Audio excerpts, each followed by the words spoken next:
જામનગરમાં મતદાન જાગૃતિ અંતર્ગત રન ફોર વોટ કેમ્પેઈન યોજાયું હતું। જામનગર જિલ્લાના ચૂંટણી અધિકારી અને કલેક્ટરે ક્રિકેટ બંગલો ખાતે રેલીનું પ્રસ્થાન કરાવ્યું હતું। જિલ્લા વિકાસ અધિકારી, જિલ્લા પોલીસ વડા, હોમગાર્ડ તેમજ વિદ્યાર્થીઓ સહિત જામનગરવાસીઓ મતદાન જાગૃતિમાં જોડાયા હતા। આગામી 7 મેના રોજ ગુજરાતમાં લોકસભા સામાન્ય ચૂંટણી 2024 અંતર્ગત મતદાન યોજવામાં આવશે। સમગ્ર ગુજરાતમાં વધુમાં વધુ લોકો મતદાન કરે તે દિશામાં મતદાન જાગૃતિલક્ષી કાર્યક્રમનું આયોજન થઈ રહ્યું છે। ત્યારે જામનગરમાં તારીખ 5 મેના રોજ સવારે 7 વાગે અજીતસિંહ ક્રિકેટ પેવેલિયન ખાતેથી રન ફોર વોટ કેમ્પેઈન અંતર્ગત રેલી યોજવામાં આવી હતી। જિલ્લા ચૂંટણી અધિકારી અને કલેક્ટર BK પંડ્યા સહિતના મહાનુભાવોએ લીલી ઝંડી આપી રેલીનું પ્રસ્થાન કરાવ્યું હતું। આ રેલીમાં મતદાન જાગૃતિલક્ષી સંદેશાઓ જેવા કે મતદાન દરેક નાગરિકોની ફરજ, મતદાન જરૂર કરો અને મારો મત મારો અધિકાર, મારો મત મારું ભવિષ્ય જેવા પોસ્ટરો અને બેનરો વિદ્યાર્થીઓ દ્વારા રાખવામાં આવ્યા હતા અને દેશના તમામ નાગરિકોને અવશ્ય મતદાન કરવાનો સંદેશો આપવામાં આવ્યો હતો।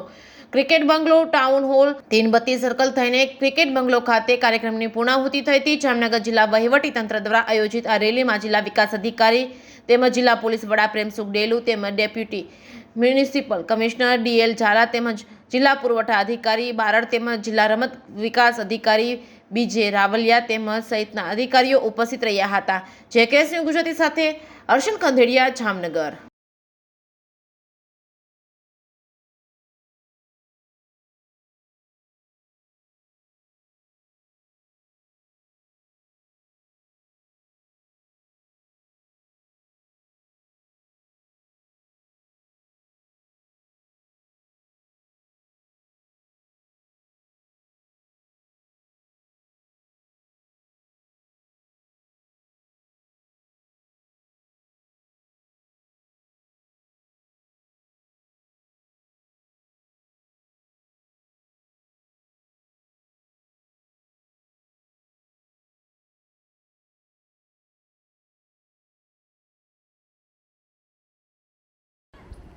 આજે રન ફોર વોટની એક રેલીનું આયોજન કરવામાં આવ્યું હતું ને એમાં તમામ NCC, પોલીસ, હોમગાર્ડ્સ, સરકારી અધિકારીઓ, કર્મચારીઓ, સ્કૂલના શિક્ષકો, સ્પોર્ટ્સના પર્સન્સ અને તમામ યુવાનોએ ભાગ લીધેલો છે અને એક વધુમાં વધુ લોકો મતદાન માટે આપ જાણીએ છીએ કે પરમ દિવસે 7 તારીખે મતદાન છે અને મતદાનમાં વધુમાં વધુ લોકો ઉત્સાહભેર ભાગ લે એ માટે આખું આયોજન કરવામાં આવ્યું હતું। મારી સાથે જિલ્લા પોલીસ વડા પ્રેમસુખ ડેલુ સાહેબ અને જિલ્લા વિકાસ અધિકારી સાહેબ વિકલ્પ ભારદ્વાજ સાહેબ અને તમામ સરકારના ડેપ્યુટી કલેક્ટરશ્રીઓ અને ઉચ્ચ અધિકારીઓ ભાગ લીધેલો।